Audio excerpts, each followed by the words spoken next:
sitting in my backyard on an absolutely gorgeous fall day. I can't believe how warm it is outside. It's 70 some degrees, and the leaves are definitely coming down. That's okay though. I'm all for that. I love fall. It's my favorite time of the year. But I wanted to share with you a little bit of a story on what happened on one of our construction projects. We do some projects every, we always have projects going on. So right now we're finishing up a house that we're turning into a rental. And we don't do a lot of those single family houses, but we do enough. We keep some going all the time because I think it's important to work on something all the time, a project, either a renovation you're trying to do, a small apartment building you're trying to get done to rent out, that type of thing. But an interesting thing happened with this particular project. We had bought it as a foreclosure, and we bought this house for like, I don't know, $11,000, something like that, 12,000, maybe somewhere in there. And one of the things that we did was we gutted it completely and then put it back brand new. I'm a big believer in that too, making sure that our rentals are in really good shape for the people that are moving in. So this particular one needed a full gut job. And the other thing that was interesting about that was the fact that when it got to drywall, we hired a drywall firm that's pretty reputable. And when the drywall workers came out, because the plumbing wasn't done, we didn't have all the final finishes for the plumbing in there. When they had to, I guess, take a bio break, if you know what I mean. Bio break. There's two different types of bio breaks. There's a number 1 bio break and there's a number 2 bio break. But when they had to do that, they didn't go down the street to McDonald's or Burger King or Starbucks or any of those places. They decided to take their bio breaks in buckets.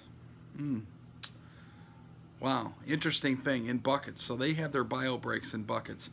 This didn't sit well with Heather, and I just want to kind of show you a couple things. When it was time for the bill to be paid, this is what went on. Check this out. Weeks ago about your employees leaving shit in buckets in my fucking house.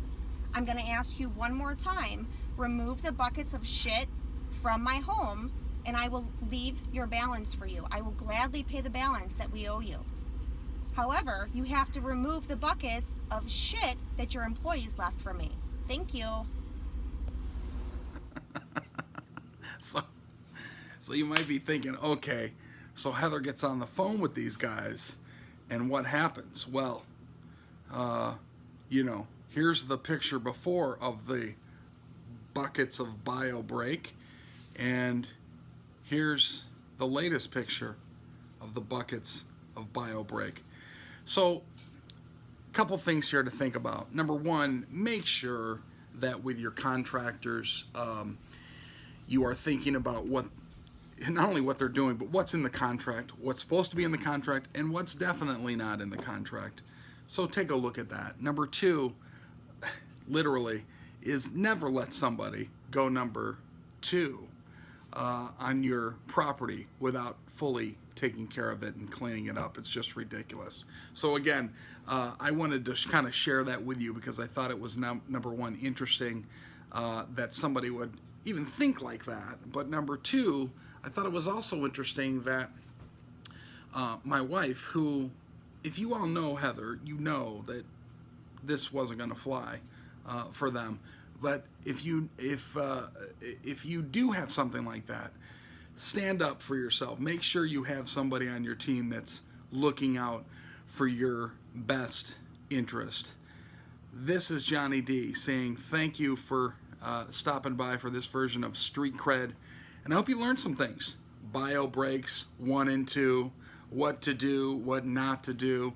Anyway, I got to get out of here. Thank you so much, and we'll see you next time on Street Cred.